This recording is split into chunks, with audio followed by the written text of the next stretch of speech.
Hello and welcome. I'm Thomas Porteous and you're watching the World Report on NewsX World. Let's take a look at the top headlines of the hour. The Kremlin says Ukraine must withdraw its forces from the Donbass for any deal to end the war. The demand is repeated ahead of trilateral talks with the US and Ukraine in Abu Dhabi. Denmark says talks with the United States on Greenland security will start very soon, focusing on Arctic defense. Donald Trump claims a NATO-backed framework for US access, easing tariff tensions and ruling out force. This comes after the Kremlin describes frank and useful talks in Moscow between Russia and envoys of Donald Trump. At the Davos Forum, Ukraine's president says he reaches an understanding with Trump on future US security guarantees. Iran says UN nuclear inspectors will not access damaged sites until the watchdog clarifies its stance on US and Israeli strikes. Tehran accuses the agency of bowing to political pressure and limiting inspections to undamaged facilities. Britain says Donald Trump's comments playing down NATO's role in Afghanistan are deeply disappointing. Ministers stress European allies fought on the front lines and suffered heavy losses in US-led operations. France's Prime Minister survives a no-confidence vote after forcing part of the 2026 budget through Parliament. The vote marks a symbolic win for the government, with further political challenges expected. Minnesota groups plan a statewide walkout to protest immigration enforcement despite dangerous cold. The protests follow ICE detaining a 5-year-old boy during an operation that targeted his father in Minneapolis. Japan's Prime Minister dissolves Parliament ahead of a snap election set for February the 8th. She seeks a fresh mandate to tackle rising living costs and boost defence spending as polls favour her cabinet. We start with further developments coming out of the Russia-Ukraine conflict, and ahead of crucial peace talks in Abu Dhabi, Russia reiterated its demand that Ukraine withdraw from the eastern Donbass region, a key point of contention in the ongoing war. Ukrainian President Volodymyr Zelensky confirmed that territory would be the central issue in the negotiations, which involve Ukrainian, Russian and US officials.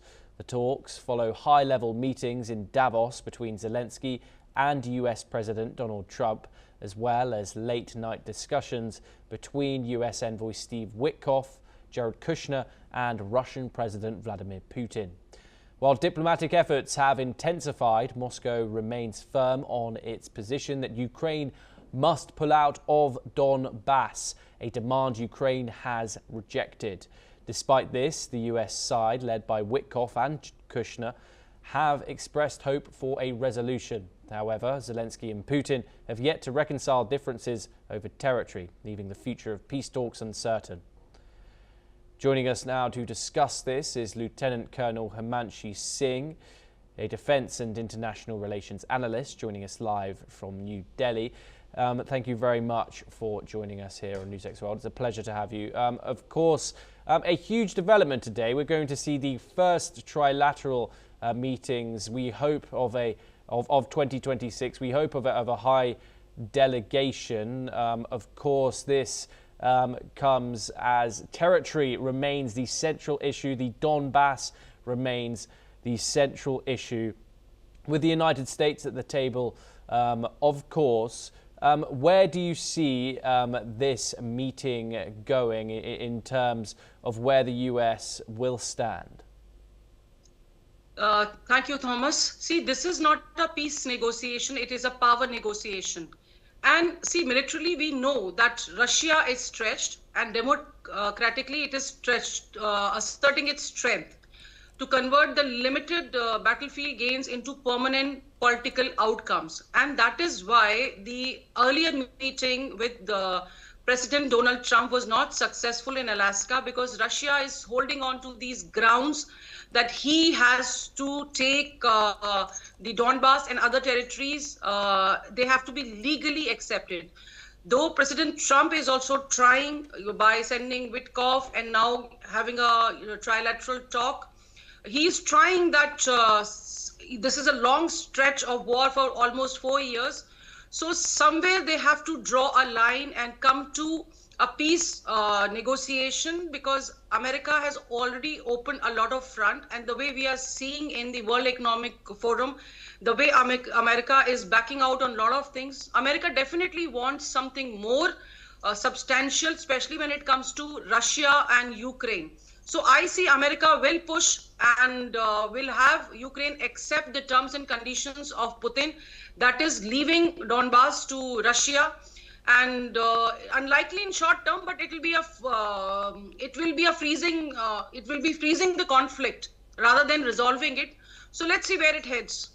Indeed, and of course this Donbass region, it's a region that Russia doesn't fully control yet. It doesn't fully occupy it. It's leaving about 20% left to be occupied. Is Russia asking for too much here when it comes to territory that it doesn't even control yet?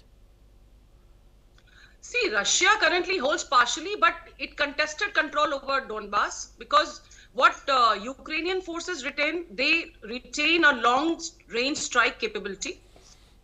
They have drone superiority in tactical zones and defensive strength. So why Russia is putting pressure and pushing it diplomatically is it has a long war and it has high attrition of trained manpower. There is logistic fatigue, sanctions pressure affecting the sustainment. So the red line is, if Russia gets Donbass, so Russia will have a strategic depth. Ukraine will lose its industrial capacity and morale, and future Russian advances will become easier. So for Ukraine, accepting Donbass loss will set a dangerous precedent, because Kyiv will risk becoming a buffer state with compromising sovereignty. So that is why Russia is pushing hard, because Putin is trying to negotiate with the point of power. And the choice of place, if you see, so it is for the NATO and the West. If they recognize Donbass being given to Russia, then it will undermine the international law and encourage similar territorial revisionism. Elsewhere, we have seen something similar happening in Venezuela. Now, Russia is also trying to flex its muscles. So it is something not just Russia versus Ukraine. It is the change in globe order, which says it is force versus rule, and sphere of influence decides the sovereign equality. And of course, this follows a meeting with US President Donald Trump. Donald Trump, whose view on Ukraine and Russia has been slightly flip-flapping. Where do you think the US president stands now? Given that speech, of course, we saw yesterday at the Davos Economic Forum, where Zelensky pushed for Europeans to make decisions without the United States. Thomas, US president is trying... Yes? Where do you see Donald Trump standing now? Trump is trying hard, because this is what he had promised. He had promised his own voters that he is going to end this war. So it is a matter of prestige for him. He has been very harsh with Zelensky. He has been telling them, and recently we have heard the way he has spoken about Russia and Ukraine in the World Economic Forum. So he will definitely try and have this negotiation work out, because as I brought out earlier, he's already sent his US envoy for Middle East to Russia, and he is already in he's about to have negotiation with Vladimir Zelensky. So somehow US knows that it is now time to flex the muscles diplomatically and put pressure on Ukraine, because we have seen in the entire 4 years, it is the Ukraine which has lost much, not Russia. Russia is still holding its ground, and NATO, which was earlier supporting Ukraine, is already under tremendous pressure by US president. US has already pulled out a lot of things, and we see it is now NATO versus NATO. So we know that Russia has a solid ground to negotiate better from the point of power, and Trump will definitely push this peace pact ahead. See, Donbass is just a currency. Diplomacy is a cover, and battlefield remains the final arbiter. And Donald Trump in this time is a power negotiator. We have seen the way he has been pushing things. So he is definitely going to push it this time. And it will be a peace negotiation between Russia and US, and Zelensky will just be a spectator. He just have to sign the documents. Lieutenant Colonel Himanshi Singh, thank you very much for joining us here on NewsX World. It was a pleasure to talk to you on that issue. Of course, we'll bring you all the updates coming out of negotiations there when we get them. We move on now to other diplomatic developments, and the Danish Prime Minister, Mette Frederiksen, will be visiting Nuuk for talks with her Greenlandic counterpart after a turbulent week that saw Donald Trump back down from his threats to seize the Arctic island. Frederiksen will travel to Nuuk from Brussels, where she held talks with NATO Secretary General Mark Rutte, who reached a purported deal with Trump in Davos this week on Greenland. Rutte and Frederiksen also agreed that the alliance should boost work to improve security in the Arctic. Andrew Latham joins us now. He's an international affairs expert. He joins us live from Minneapolis to discuss this further. What a week it has been, Andrew, at the World Economic Forum in Davos, Switzerland. Of course, everyone was waiting for that Donald Trump speech, where he eventually did rule out the use of force, but he said a deal to acquire Greenland, annex Greenland, still remains slightly unknown. However, after Donald Trump did publicly back down from threats to seize it by force, what do you think Denmark actually thinks of this episode, and what does it reveal about US intentions in the Arctic? The positive, constructive side, it revealed that both the North Americans and the Europeans are taking Arctic security seriously. During the immediate post-Cold War era, that was considered a zone of peace and cooperation and love and harmony and all of that. That era is past now. The Russians and the Chinese are flexing their muscles in that part of the world, and NATO has woken up to that. So that's the positive. The negative is, of course, the frictions and the intra-alliance conflicts that have arisen as a result of this.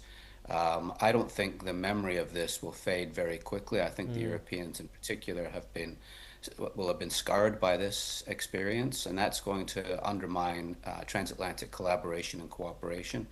It needs to be said too that within North America, it's also another wedge between Canada and the United States. And in terms of Arctic security, as anybody who has a globe or a map knows, Canada actually matters in terms of Arctic security. And Prime Minister Carney, of course, has made some overtures to China, trying to rebalance the relationship between Ottawa and Washington. None of this bodes well for intra-alliance solidarity in the face of growing challenges and threats in the Arctic. So not constructive, not a constructive episode. The U.S. could have had everything it's going to get out of this deal without any of this sound and fury. And then there's the negative cost, the downside to all of this. So a net loss, although not completely without some positives.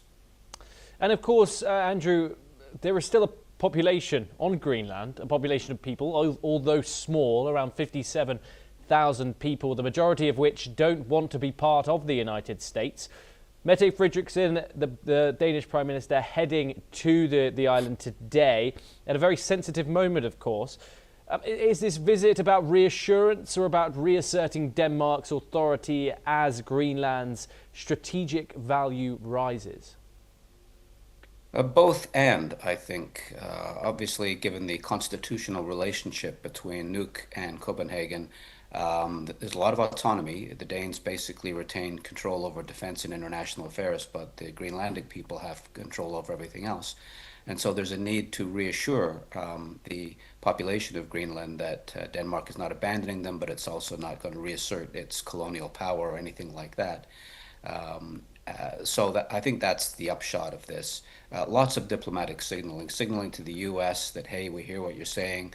Greenland's important in terms of Arctic security, etc., signaling to the Europeans that, hey, we will not be pushed around by the Americans. There's a red line, sovereignty, and signaling to the Greenlandic people that we respect your right to self-determination, and nothing has changed in that regard. So a lot of mopping up, as it were, after this particular episode. At least on the European and Danish and Greenlandic side, not so much yet coming from Washington.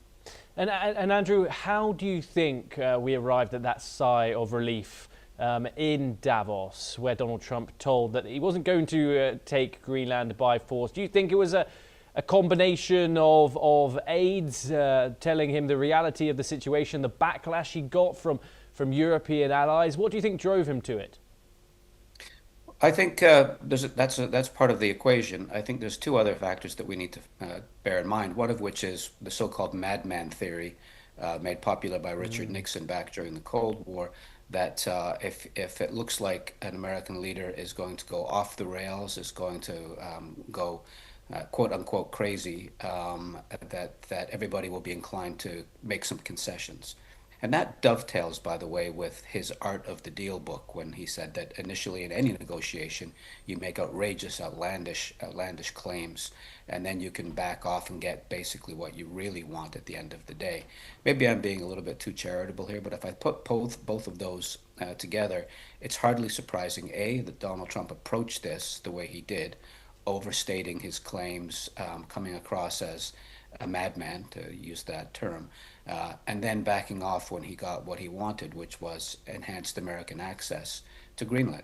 The irony is, he already had that right to enhanced American access and a bigger American footprint under the 1951 treaty with Denmark.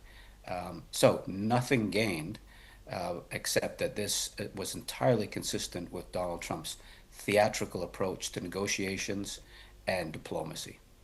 Andrew, do stay with us as we move on to our next story, and we head over to France. And the Prime Minister, Sébastien Lecornu, has survived a no-confidence vote today after pushing the 2026 budget through Parliament without a vote using Article 49.3 of the French Constitution.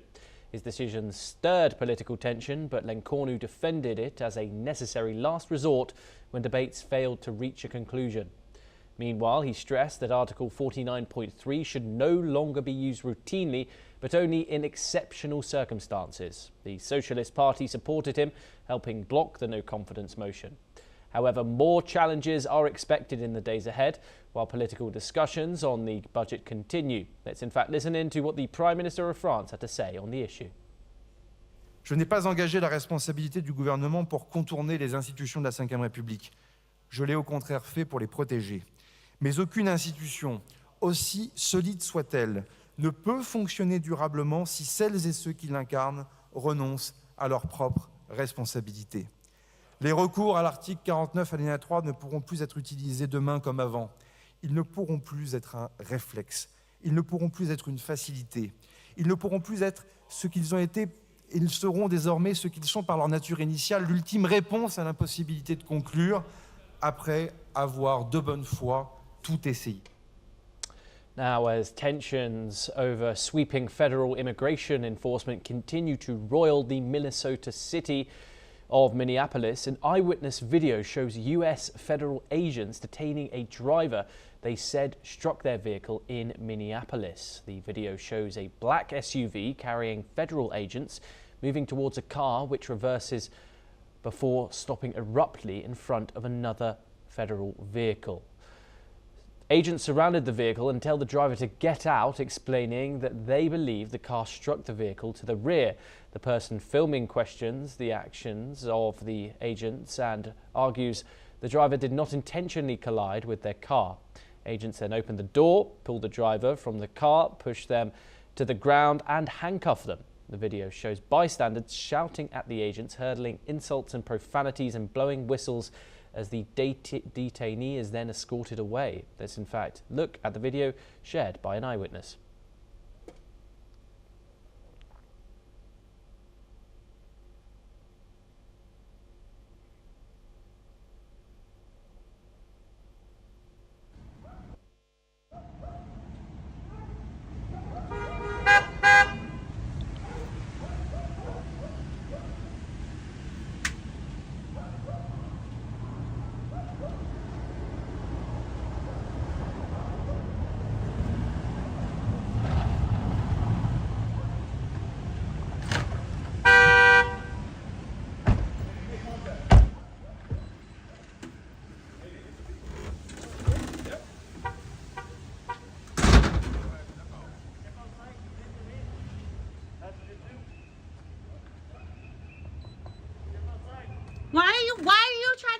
No, what did they do? They hit your vehicle? You came up and you got right behind them. They didn't hit you on purpose. She was reversing on the street. You can't reverse. Can you please just let her go? You guys are interrogating her. Let her go. Let her go. Let her go. Just get out. This is not worth your time. You have bigger fish to fry. Just go. Get out. Go. Leave her alone.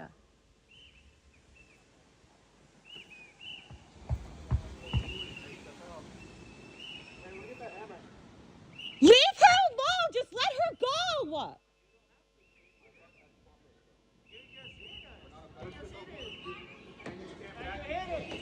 We are on the corner of 41st and 21st. This SUV filled with ice pulled up. As she was trying to move, they hit the back of her car. They're now pulling her out because they're claiming she ran into them, which she did not. Let's be very clear. There is nothing wrong with their vehicle. They have no reason to be detaining her right now. This is unlawful, and this is not okay. This is happening in front of my house in Minneapolis. Let them go! Get their names! Get their names! Tell us your name! What's your name?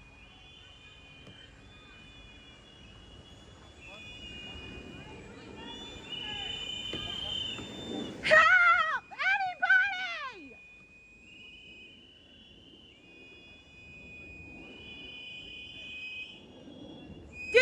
Did you get their names?